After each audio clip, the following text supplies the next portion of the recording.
ങ്ങളിലേക്ക് ഇതാ ഒരു എത്തിനോട്ടം.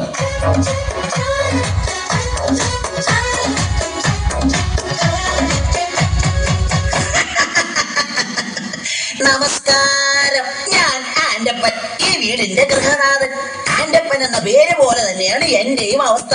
ഈ വീട്ടിലുള്ള എന്റെ കുരുത്തം കെട്ട മക്കൾ എവിടെ പോയി എന്തടങ്ങേറുണ്ടാക്കിയാലും അവരുടെ പേരിന്റെ കൂടെ ആൻഡ് അപ്പൻ എന്നുകൂടെ അങ്ങ് ചേർക്കും. അതായത് ആൻഡപ്പൻ എന്റെ പേര്. അതോടെ ഞാനും ഇടങ്ങേറിലാവും.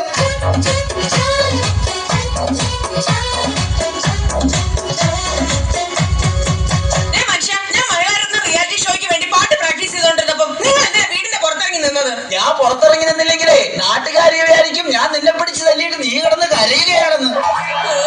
നിങ്ങളെ ഇന്ന് ഞാൻ പാട്ട് മാത്രമല്ല, ഭരതനാട്യം, മോഹിനിയാട്ടം, കുച്ചിപ്പുടി, കഥകളി, ഓട്ടംതുള്ളൽ, മോണാക്ട് ഇതിനൊക്കെ ഞാൻ പ്രാക്ടീസ് ചെയ്യുന്നുണ്ട്, അറിയാവോ? ഇതാണ് ആൻഡപ്പന്റെ ഭാര്യ റോസിക്കുട്ടി. റിയാലിറ്റി ഷോയിൽ പങ്കെടുത്ത് താരമാകാൻ അരയും തലയും മുറുക്കി ഒരുങ്ങിയിരിക്കുകയാണിവർ.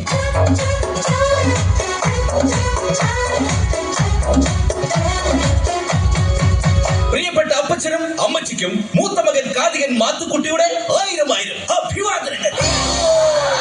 മോനെ മാത്തുക്കുട്ടി, നിന്റെ ഇന്നലത്തെ കഥാപ്രസംഗ പരിപാടി എങ്ങനെ ഉണ്ടായിരുന്നടാ? അതൊരു കഥയാണ് അമ്മച്ചി. റിയാലിറ്റി ഷോയിലൂടെ ശ്രദ്ധേയനായിക്കൊണ്ടിരിക്കുന്ന എന്റെ കഥാപ്രസംഗം കേൾക്കാൻ ഇതുവരെ ഒറ്റൊരുത്തൻ പോലും വന്നില്ല. അയ്യോ, അതെന്താ? ഞാനാണ് കഥാപ്രസംഗം അവതരിപ്പിക്കാൻ വരുന്നതെന്ന് ആ കമ്മറ്റിക്കാരി പരസ്യം ചെയ്തില്ലാന്നേ. അവര് പരസ്യം ചെയ്തില്ലേലും നീ വരുന്ന വിവരം എങ്ങനെയോ ലീക്കായിട്ടുണ്ട്. അതായിരിക്കും ആരും വരാത്തത്. അപ്പച്ച കണ്ടല്ലോ, ഇതാണ് ആൻഡപ്പന്റെ മൂത്ത മകൻ കാതികൻ മാത്തുക്കുട്ടി, ഈ കുടുംബത്തിലെ മറ്റൊരു റിയാലിറ്റി താരം.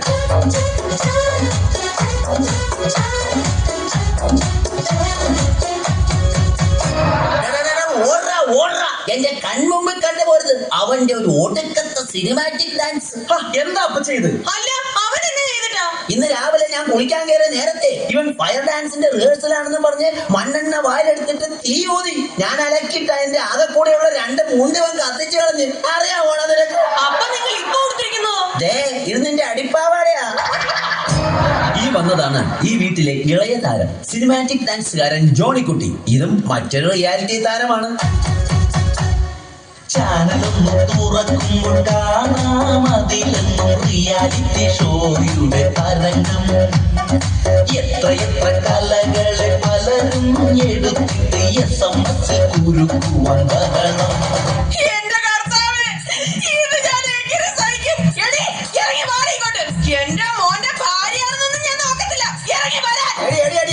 എന്നാടി റോസക്കുട്ടി? നിങ്ങൾ അറിഞ്ഞോ, ഞാൻ മഹിളാരത്നത്തിന്റെ അടുത്ത എപ്പിസോഡിൽ ഉടുക്കാൻ മേടിച്ച പുത്ത സാരി എടുത്ത് നിങ്ങളുടെ മരുമോളുണ്ടല്ലോ ആന്ധ്രയിൽ വന്ന് വെള്ളപ്പൊക്കക്കാർക്ക് എടുത്ത് കൊടുത്തിരിക്കുന്നു. അഹങ്കാരി. അതിന് നിന്നെ പിടിച്ചാലും വെള്ളപ്പൊക്കക്കാർക്ക് കൊടുത്തില്ലല്ലോ.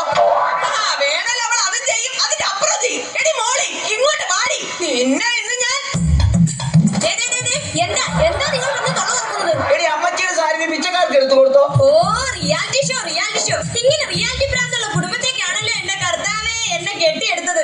നിർത്തടി. ഈ റിയാലിറ്റി ഷോയ്ക്ക് ഞങ്ങളെ പോലുള്ള കലാകാരന്മാർക്ക് പറഞ്ഞിട്ടുള്ളതാ. അതൊന്നും നിനക്ക് പറഞ്ഞാൽ മനസ്സിലാവുകയല്ല. അയ്യടാ, ഞങ്ങളുടെ കുടുംബക്കാർ ഇത്ര മോശക്കാരൊന്നുമല്ല. എന്റെ അമ്മച്ചി നല്ല ഒന്നാന്തര എഴുത്തുകാരിയാ. അമ്മച്ചിയുടെ കഥ വരെ നിങ്ങൾ വായിച്ചിട്ടുണ്ടോ? പിന്നെ അതിപ്പോ എന്നെ വായിക്കാനാ? നിന്റെ തള്ളയുടെ കഥ നാട്ടിൽ മൊത്തം പാട്ടല്ലേ? എന്താ പറഞ്ഞത്? നീ പോടി അവിടുന്ന്. എന്നെ പറഞ്ഞാണല്ലോ. നിന്നെ പറഞ്ഞാ നീ എന്ത് ചെയ്യോടി? കൊറേ നാളായി നിന്നെ സഹിക്കാൻ തുടങ്ങിയിട്ട്. നിങ്ങൾ പോകല്ലേ? വെള്ളമെടുക്കും വരുമോളെ കുശുപെടുക്കണ കെട്ടോളെ മനുഷ്യനെതിരി തലക്ക് വെളിവ് തന്നൂടെ. നേരം വെളുക്കുമ്പോ രണ്ടാളും ഒരു വിളിച്ചുകൊണ്ട് അഭ്യാസം. രണ്ടാളും കൂടി നല്ല കുടുംബം കുളം തോണ്ടും. പെണ്ണുമക്കുള്ളൊരു നാക്കും വൈകുന്നവനൊരു വാക്കും. എത്ര കുടുംബം കലക്കി നാട്ടി. പെണ്ണുങ്ങളെ നിങ്ങൾ ഇങ്ങനെയായാലോ കഷ്ടം.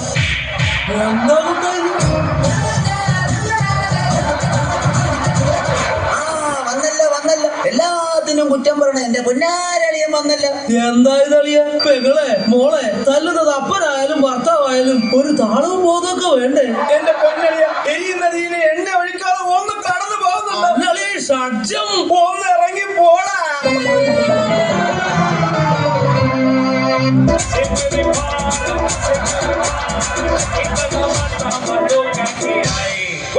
Come on, boys. റിയാലിറ്റി ഷോയിലെ സൂപ്പർ താരമായ എന്റെ കൂടെ ഡാൻസ് പഠിക്കാൻ പറ്റിയത് നിങ്ങളുടെ ജീവിതത്തിലെ ഒരു ഭാഗ്യം മാത്രമായിട്ട് കരുതിയാൽ മതി. ആദ്യമായി നമുക്ക് പുതിയ സ്റ്റെപ്പ് പഠിക്കാം. 3,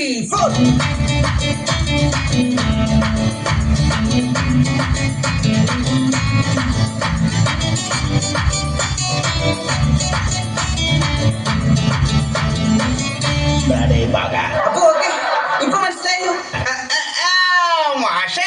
മാഷിനെ കൊണ്ട് വീട്ടില് ഭാര്യ തുണിയലപ്പിക്കുന്ന ആക്ഷൻ ആണല്ലേ ഞങ്ങളെ ഡാൻസ് ആണെന്നും പറഞ്ഞ് പഠിപ്പിക്കണത്. ഈ സ്റ്റെപ്പ് ഞങ്ങൾ അടിച്ച് തകർക്കും. 3, 4.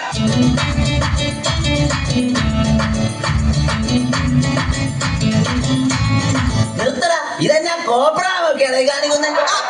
നീ ഞങ്ങളുടെ പുതിയ സ്റ്റെപ്പാണ്. കോപ്പാണ്. എടാ, ഈ റിയാലിറ്റി ഷോയുടെ കാര്യം പറഞ്ഞ് ചുമ്മാ കോപ്രായം കാട്ടി നടക്കാതെ വല്ല പണിക്ക് പോടാ.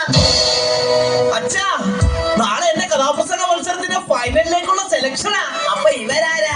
ഓർക്കസ്ട്രയുടെ ചെലവ് കുറക്കുവാനായിട്ട് ഞാൻ കൊണ്ടുവന്ന മിമിക്രിക്കാരാ.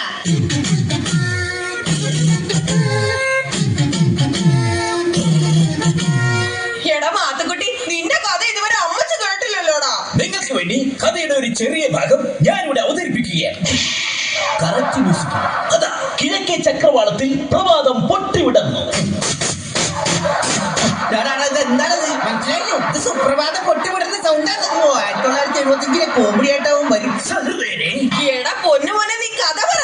സഹൃദയരെ, ഇനി കഥയുടെ സുപ്രധാനമായ രംഗമാണ് ഞാനിവിടെ അവതരിപ്പിക്കുന്നത്. അങ്ങനെ നമ്മുടെ കഥാനായകൻ കഥാനായികയുമായി കണ്ടുമുട്ടുന്നു. ഒരു ഉറച്ച തീരുമാനമെടുക്കാൻ നായകന് സാധിക്കുന്നില്ല.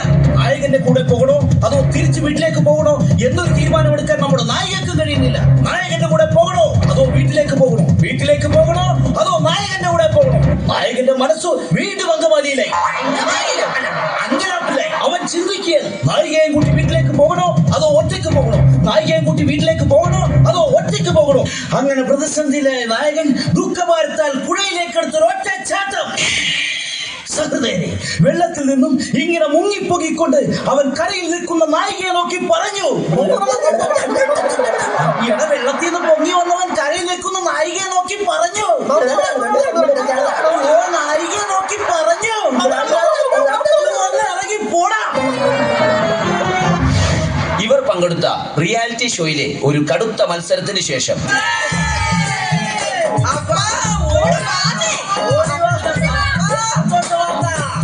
എന്നതാ മക്കളെ കാര്യം?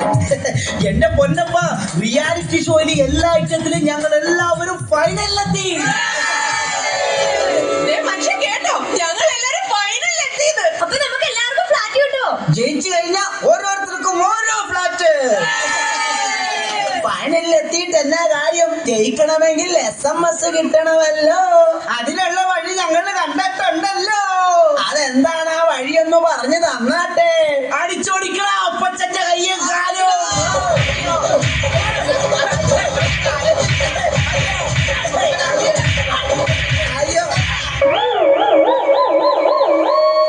എന്തിനാടാ അപ്പന്റെ കയ്യും കാലും തല്ലി ഓടിച്ചത്? അപ്പനെ തല്ലി കയ്യും കാലും ഒടിച്ചാലേ റിയാലിറ്റി ഷോയിൽ കാണിക്കാനായിട്ട് ചാനലുകാർ വന്ന് ഷൂട്ട് ചെയ്യുമല്ലോ. അത് സ്ലോ മോഷനിലും ബ്ലാക്ക് ആൻഡ് വൈറ്റിലുമായി TV കാണിക്കുമല്ലോ. അതെന്തിനാ? അപ്പൊ ജനങ്ങൾ മൊത്തം കണ്ട് ഞങ്ങളോട് സെന്റിമെന്റ്സ് അടിച്ച് SMS ചെയ്യുമല്ലോ. അപ്പോ SMS കിട്ടി ജയിച്ച് എല്ലാവർക്കും ഫ്ലാറ്റ് കിട്ടുമല്ലോ. പ്രിയമുള്ളവരെ, കലാകാരന്മാരുടെ ദുഃഖങ്ങളും ദുരിതങ്ങളും സഹതാപങ്ങളും വിറ്റ് കാശാക്കുന്ന ഇവിടുത്തെ ചാനലുകളിൽ തലകാട്ടാൻ ആക്രാന്തം കാണിക്കുന്നവരോട് എന്റെ കുടുംബത്തിന് ഇനി എന്താണ് പറയാനുള്ളത്?